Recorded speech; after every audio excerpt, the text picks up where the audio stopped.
Hola, bienvenidos. Los saluda Ángel Rojo. En esta ocasión quiero compartir con ustedes una breve reflexión en torno a dos temas fundamentales en nuestra sociedad. Me refiero pues a la retórica y a la democracia.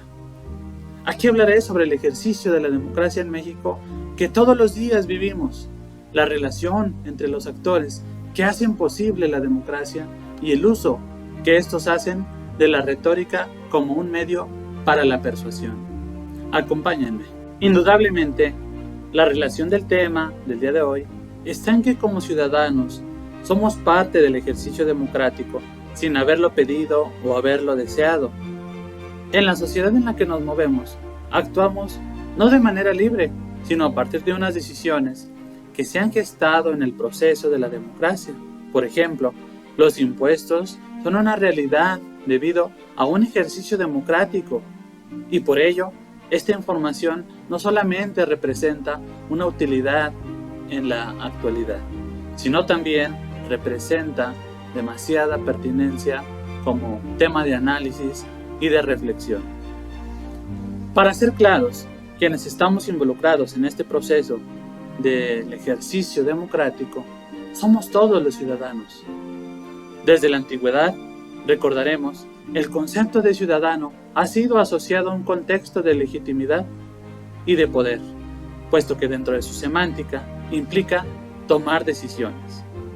No cualquiera podía ostentar dicho título, porque requería de demostrar cierta probidad, como saber leer o como saber escribir, pero además tenía que ser capaz de pensar. En tiempos pretéritos, sabemos, quien se consideraba ciudadano era aquel que tenía propiedades, es decir, poder adquisitivo, porque eso aseguraba que se responsabilizara de tomar decisiones oportunas cada vez que así lo requirieran. Ideológicamente, estas condiciones eran ambiguas, porque aunque una mujer lo supiera hacer, no podía participar en la toma de decisiones. Así, dicha contrariedad supone también el ejercicio del poder y el ejercicio del control. En este sentido, conviene recordar que los actores son, potencialmente, los ciudadanos, aquellos que ejercen el voto y asumen un compromiso social en tanto que reconocen derechos y obligaciones constitucionales. Pero esto lo estamos hablando en el marco de nuestra sociedad democrática en México. En otros momentos podríamos hablar que existen diferentes modos de concebir el proceso democrático, pero esto lo dejaremos para otro momento. Si nos ubicamos en un espacio más específico, el de la lingüística, por ejemplo, veremos que el proceso comunicativo implica diferentes roles, siendo el principal el de hablante, que es aquel que tiene la capacidad de llevar a cabo el acto de habla, esto es, producir un mensaje. Cuando este mensaje tiene una intención, hablamos pues de emisores y de receptores. Hablamos de quien emite y de quien recibe el mensaje. A este proceso debe de sumarse la pragmática, que es la rama de la lingüística que se encarga de evaluar el contexto de la comunicación para ver si es eficaz o no lo es. Dicho esto, es importante mencionar que el ciudadano del que ya hablamos es capaz de producir lenguaje para simplemente comunicar una idea, como lo está también habilitado para llevar ese lenguaje a otro nivel, el de la persuasión.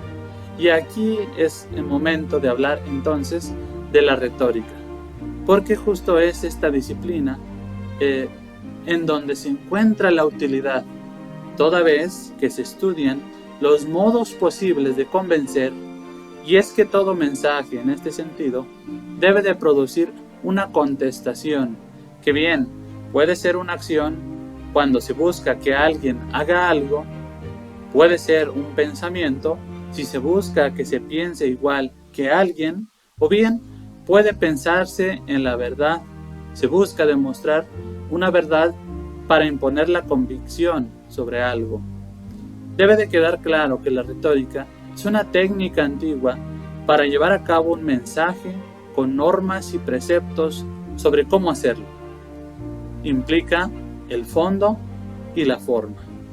Así, un primer ejemplo de su uso, ya bastante antiguo, es el que señala nuestro autor Murphy. Se trata de la retórica en un contexto judicial, mismo donde importa la búsqueda de recursos para convencer a un tribunal y a un auditorio. Desde luego, esos recursos podían ser variados y con unas características muy abstractas.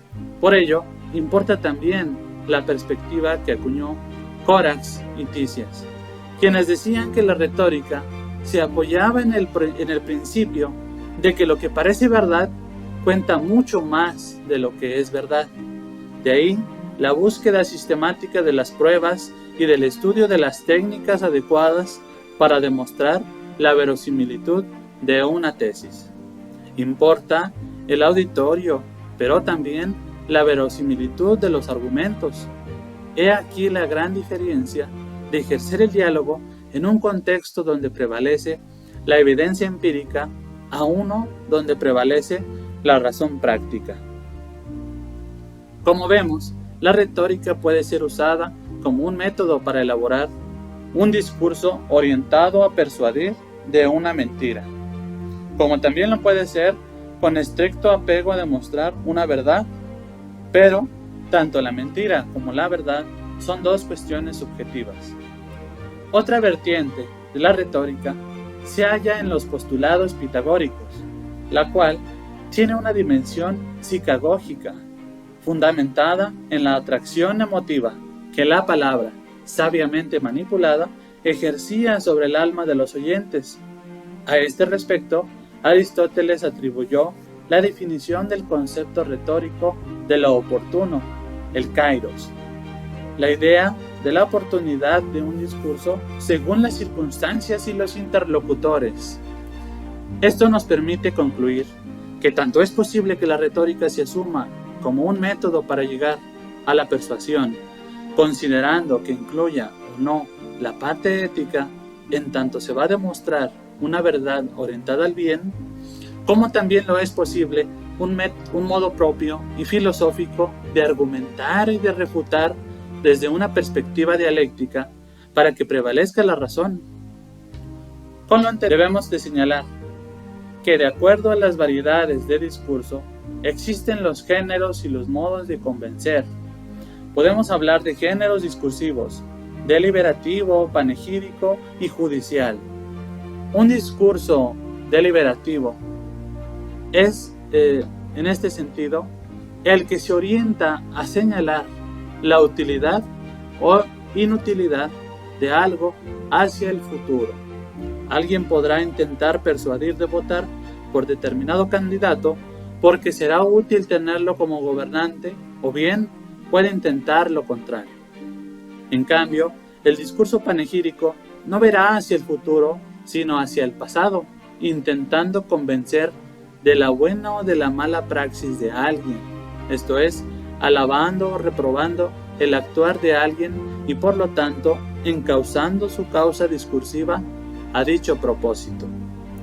Así, el género judicial no mirará el vituperio o la alabanza, tampoco lo útil o lo inútil, sino que promoverá lo justo o injusto de algo, también orientado en el pasado. Estos son los géneros discursivos y demuestran su eficacia a través de tres vías fundamentales. Si bien el género ya encausa el discurso hacia un fin, el de convencer, sin una vía no puede ser posible la concreción de dicho fin.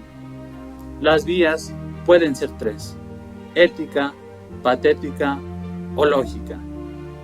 Las tres buscan ofrecer pruebas, lo que es igual que argumentos, pero cada una se puede distinguir significativamente. Mientras que la vía ética lo hace basándose en la autoridad moral de alguien, sin importar nada más, la vía patética lo hará apelando a la emoción de su receptor, es decir, generando deseo o temor hacia algo.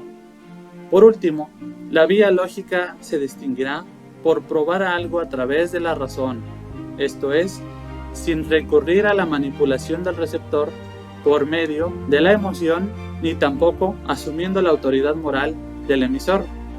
Lo hará elaborando verdaderos razonamientos lógicos que lleven al receptor a no tener más que convencerse plenamente de algo. Entonces, podríamos decir hasta aquí, ¿qué relación guardan estos conceptos a la luz del ejercicio democrático? Es precisamente lo anterior, el arma con la que se puede o no hacer caso de la propaganda que antecede el evento democrático, o la forma crítica de responder a tal o cual llamado político. Recordemos que la democracia se sustenta en la voluntad popular de quienes están destinados a ejercer el voto, el ciudadano o los ciudadanos, hoy, en la actualidad, hombres y mujeres. Por tal, si hacemos una revisión histórica en las formas de gobierno, podemos ver que la democracia como método ha representado el mecanismo para la soberanía, pero también la puerta para la supresión del ejercicio democrático. Ferrajoli, por ejemplo, pone sobre la mesa el caso de la terrible experiencia del nazismo y del fascismo del siglo pasado, que conquistaron el poder en formas democráticas y luego lo entregaron democráticamente a un jefe que suprimió la democracia. En suma, democracia y retórica son dos conceptos que históricamente han estado unidos, pero a su vez distinguidos claramente. Los actores políticos han caído en el juego de ejercer la retórica para la manipulación, pero también es cierto que como discurso puede o no lograr este fin. ¿Qué implica entonces? Que quienes somos la parte votante asumamos desde luego el compromiso del juicio crítico. Exigir las pruebas lógicas es la vía para lograr un ejercicio del poder idealmente claro para todos. Debemos de evitar a toda costa lo sucedido en otros momentos. No olvidemos que la retórica tuvo también sus épocas de reclusión, de aislamiento forzoso, pues solo se desenvuelve en un clima de libertad de conciencia y libertad de expresión. Donde hay tiranía, no hay retórica. Al menos, no existe la retórica dialógica, la que admite y exige la réplica. El despotismo admite solo la retórica afirmativa y aduladora, y esto no es lo que conviene. Es por lo cual que este proyecto busca dar cuenta de cómo los actores políticos siguen ejerciendo este juego de palabras para la persuasión y lo hacen frecuentemente a través de la interpelación emotiva y autoritaria.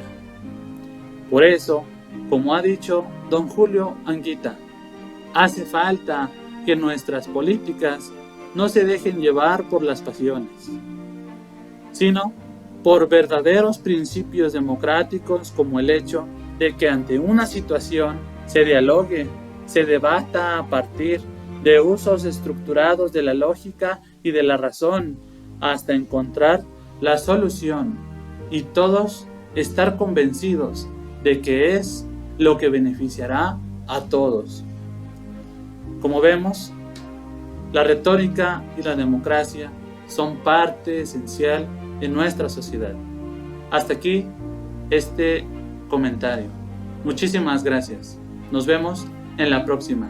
Y no olviden seguir nuestra página de Facebook. Saludos.